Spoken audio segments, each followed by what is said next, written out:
Love you. Yeah. Esther, Yeah. good to be with you. Yeah.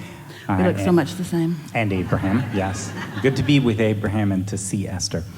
A question about this allowance and being in a state of allowance. I follow the teachings also of some... Well, before you go further, we want to say, law of attraction insists that you always be in the state of allowance, but you get to choose what you're allowing. You can choose to allow what your inner being is gathering up, or you can choose what you're gathering up based upon what you picked up along your physical trail. It's always attraction. But when we say allowing, we really do mean allow the source perspective to dominate. Yes. Yeah. I guess after coming across Abraham, I think I also attracted teachings of someone called Sydney Banks. And he makes a statement, or he's passed away, but he made a statement, it's all thought, speaking to reality, the universe. It's all thought. And we would say it's all thought, it's all focus, it's all vibration, it's all energy, it's all that stuff. He meant thought, which he distinguished with a capital T as energy, a formless energy, he called thought. But are not so formless. Yeah, not so formless, but not yet manifest, not yet expressed physically. Or not able to be discerned, because when a tree falls in the forest, did it make a sound? Did it make a sound when the tree? Well, depends on if there were any ears there to translate the vibration into something that you would call sound. It made a vibration. When the tree fell in the forest, if there were no ears there to hear it, but there were a bunch of deaf creatures, did it make a vibration when it fell? Perception is a big part of this conversation, isn't it? Yeah, so in creating, I'm consciously wanting to create, meaning I'm aware of, I desire this. This is out of my experience. I want more of this or want that. The allowing... the allowing is just about not disallowing it. Yes. Just don't mess it up. Don't do that thing you do that doesn't let what you asked for in. And you know what it is that messes it up? Looking at what you think is present tense instead of what really is present tense. Yeah. So taking score and then the trying too hard and so forth. Right. So my thinking is about present tense, let's say. That thinking about present tense where... Your thinking, meaning thought, meaning vibration, meaning point of attraction. And my focus is on that, right? So all of that on what is... So is what I'm thinking in the way of what I want? That's the only question. And if it's not in the way, I feel great. And if it is in the way, I feel less great. And for the thinking about what I want and then the desire for more is then allowing my thinking to change, to expand, to match. But how do you do that? Well, by not thinking. But this is what this whole day has been about. And we really want you to hear this. It will make you more likely to give yourself a break. What your point of attraction is in any moment in time just is. It is. It doesn't matter how you gathered those marbles up or when you gathered those marbles up. The only thing that matters is that you've got this point of attraction, which is demonstrating to you what it means. It's bringing to you these relationships. It's bringing to you these memories. It's bringing to you these experiences. It's bringing to you this.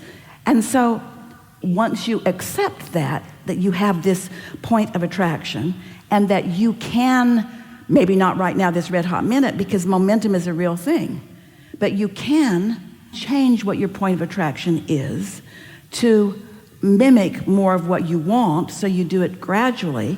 And then you deliberately segment intend, or you deliberately do a focus wheel, or you deliberately put some marbles in your bag, and then you notice what comes in response to that.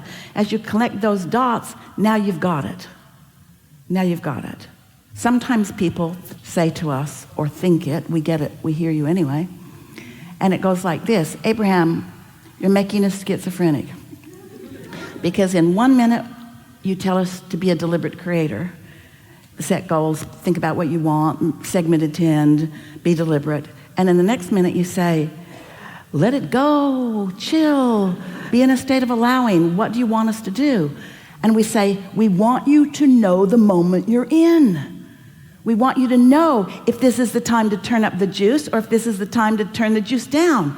We want you to know if you don't feel good, don't keep focusing on what doesn't feel good. If you do feel good, do keep focusing on what does feel good.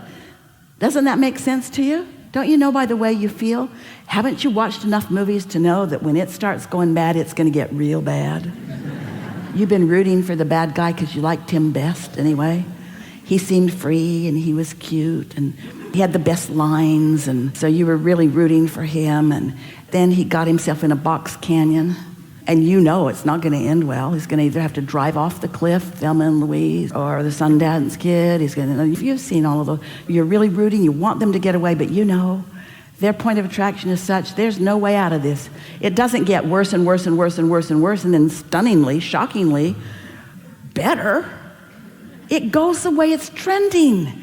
Everything goes the way it's trending. You just want to get the trend going better earlier if you can, and it doesn't matter how badly it seems to be trending. If you take a beat, take a breath, take a nap, take a swim, spend a little bit of time in meditation, change the subject, distract yourself, you can change the way something trends much more easily than you realize. And then, once you can feel that it is feeling better, then focus. The other day, Esther was talking to someone on the phone who is in the middle of some strong negative attraction. And Esther was saying, it's okay. Sometimes it's just like that. Don't beat up on yourself. Just don't keep telling these stories to people, because that's just perpetuating it. And then it went on a little while longer, and Esther sort of found herself being repetitive, and she said, it must just feel terrible to have somebody talking to you when you feel so engulfed in something so big, and somebody else is trying to make it light and fluffy and like it doesn't really matter. But I really am just trying to make it light and fluffy like it doesn't really matter. But I know you can't hear it. When you're in a position where you can't hear it, don't be mad at yourself because you can't hear it. Say things to yourself like, law of attraction is the real deal. And I've got some momentum going here. And I worked hard for this momentum. And I'm not making this stuff up. And I don't want that. In other words, we're not asking you to not face reality. We're asking you to choose a reality that you prefer. And you cannot choose a reality that you prefer while you're defending the reality that you've got that you don't like. You've got to do something different. And talking to other people, when you're in a jam and you talk to other people, Esther remembers not too long after Jerry made his transition, and Esther went to Australia with a very small crew to do a seminar for Hay House. And Esther thought, ooh, wouldn't it be fun if we did a helicopter ride? Because Esther had done it before. So she spent some time online looking for the best helicopter and the longest ride that went the most places. And it cost the most money, way the most money. But Esther knew what she wanted, and so she booked it.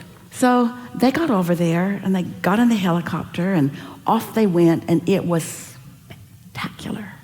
And they had headphones on so that they could hear each other, and they could hear what the pilot was saying, and they could hear what was being said from outside to the pilot. And it was just way, way, way, way fun. And Esther knew this was to be a 90-minute ride. And it was so going to be worth it, because that 90 minutes would take them to that place that Esther really wanted them to see. And then she had the feeling that the helicopter was turning around in the sky, a great big... And Esther said, are we going back? No answer. Why have we turned around? No answer. Are we at the halfway point? No answer. And Esther thought, I know you can hear me, because I can hear you, and everybody else, I can hear you. So he took them back and landed 20 minutes shy of what Esther's expectations were. Now, everybody that had been with her had the time of their life. They loved what they saw. They loved how fun it was. It was the nicest helicopter Esther had ever been in. It was the most wonderful experience for all of them. Not for Esther. Not for Esther. And here's the part that we really wanted you to hear. Esther was mad at her friends that didn't defend her. Why are you being so bright and shiny when we have been robbed of 20 minutes of pleasure? don't you understand that something has gone terribly wrong here? Esther just couldn't let it go. Just kept dropping little things. Not one of them picked it up. Not one of them. It's like they've been listening to Abraham. And like Esther hadn't been. And so we know you feel the way you feel about things. In other words, Esther's justification was, well, I'm more invested. And it was my thousands of dollars that were spent. And it was me that spent the afternoon choosing this. Her expectation was stronger for what she wanted. So her disappointment was stronger when it didn't happen. But that's the thing that you have to figure out how to let go of. If you are justifying your disappointments, even when you're right, Esther was so right. That was so wrong. And that guy, that rat bastard guy, he did not offer one word of explanation because he knew he didn't have any legitimate explanation. There wasn't a hurricane coming. He had a full tank of whatever it is. He just saw all he wanted to see and he wanted to go home. At least that's what Esther decided it was. You get what we're talking about here? So here you are, living your life, and a whole bunch of other people are too. And if you're reacting to each other or wanting to elicit responses from each other, oh, you've got such a chaotic, mixed bag of what you're getting. But once you've figured it out, who you are, extension of source energy, who you are, seen and known and understood and adored by source energy, who you are, a creator who has explored and decided and put stuff in this vibrational reality, and just like the seed in the ground, it is in the process of becoming. And if you can be an advocate for what you are asking for rather than a commentator on what you've got so far, it's what getting out ahead of it is, it's what looking forward is, it's what staying out of your own way is, it's what the true value of focus is. So what we're asking you to focus is not your thought or your energy or your vibration or these things that you really need a meter to even understand. We're asking you to focus your emotion. We're asking you to focus the way you feel to something that feels good as often as you can. Just the best that you can feel right now. And if taking a nap's the best that you can feel, do it. Whatever it is, do it. Follow that thing that feels the best. Feels counterintuitive to a lot of you because you've been trained. You've got a lot of marbles in your bag. There is no gain without pain. If it doesn't hurt, you're not making any progress. Who made you the creator of your own reality? The world does not revolve around you. So many things, so many bogus, flawed premises have been fed to you by people who didn't know, who thought they needed to control your behavior so that they could feel good. And you became an enabler to help them to try to control their experiences. But isn't this true? First chance you got, when you got off away from them, did you do what you knew they wanted you to do, or did you do what you wanted to do? It depends on how conditioned you became, how much you calibrated to their idea of who you should be, and how much you're calibrating to Source's idea or knowledge of who you are. Oh, that was good. That